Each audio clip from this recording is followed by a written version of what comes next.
বর বা অন্যান্য মানুষের চাপে কনের পক্ষ থেকে বিভিন্ন জিনিসপত্র যেমন কনের জেওয়ার, কাপড়, আসবাবপত্র ইত্যাদি সহ অতিরিক্ত টাকা গ্রহণ বৈধ নয়, বরং এটি এক প্রকার জুলুম।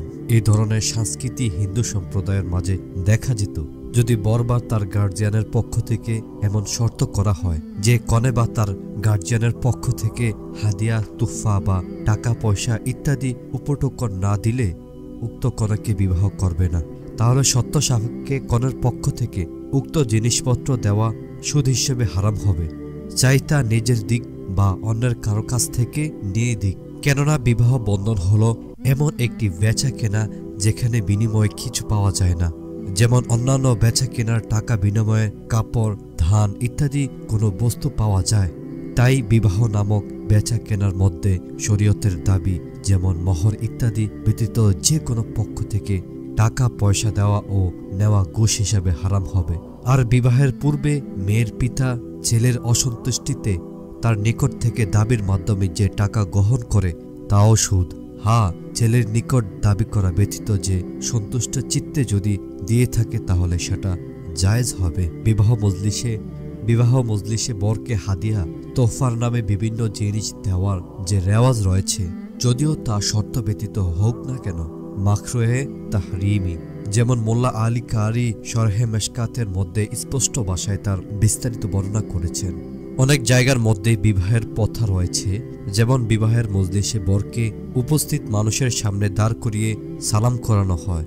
ইহাও এক প্রকার রেওয়াজ ও গুনাহ। হ্যাঁ, প্রথম সাক্ষাতের সময় সালাম করা সুন্নত, কিন্তু আনুষ্ঠানিকভাবে নয়। আবার অনেক জায়গাতে বিবাহ মজলিস থেকে পানের বাটা ঘরে প্রেরণ করা হয়। ইচ্ছায় আর অনিচ্ছায় পানির বিনিময়ে যা টাকা উসুল করা হয় তা আবার বরের নিকট ফেরত দেওয়া হয়। ইহা আসলে হাদিয়া নয়, এটি রেওয়াজ মাত্র। হাদিয়ার নামে যে টাকা দেওয়া হয় তা খুশি মনে দেওয়া হয় না, বরং নিজের সম্মানকে অক্ষুণ্ণ রাখার ভয়ে দেওয়া হয়। তাই জাতীয় কুসংস্কার জায়েজ হবে না।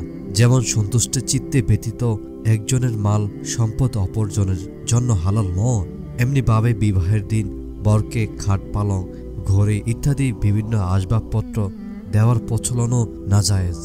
আবার বরকে ঘরে নিয়ে ঘরের চতুর্দিক থেকে মেয়েরা তাকিয়ে দেখা তা কবিরা গুনাহ। এমনিভাবে অপরিচিত বা পরিচিত গায়রে মোহরেম যাদেরকে বিবাহ করা শরীয়তের দৃষ্টিতে জায়েজ, মেয়ে লোক বরের সামনে আসা, মেয়ে লোক বরের সামনে গান গাওয়া ও মালা পরানো এবং তার বিনিময়ে টাকা আদায় করা সম্পূর্ণ গুনাহের কাজ। মেয়েদের জন্য মেহেন্দি লাগানো মুস্তাহাব, পুরুষের জন্য তা হারাম, কেননা তা হলো সাজসজ্জার উপকরণ, আর সাজসজ্জা হলো মেয়েদের জন্য, তা পুরুষের জন্য নয়। এমনিভাবে স্বর্ণের আংটি এবং অন্যান্য জেওয়ার পুরুষের জন্য হারাম। শরীয়তে এই জাতীয় লেনদেনের কোনো ভিত্তি নেই। আবার যা দেওয়া হয় তা খুশিতে নয়, বরং সম্মান রক্ষার্থে এবং রেওয়াজ টিকিয়ে রাখার জন্যই দেওয়া হয়। আর অসন্তুষ্টির ভিত্তিতে জোর জবস্তির মাধ্যমে যা আদায় করা হয় তা সর্বসম্মতিক্রমে হারাম, কারণ তা হলো এক প্রকার ডাকাতি, বরং তার চেয়ে মারাত্মক।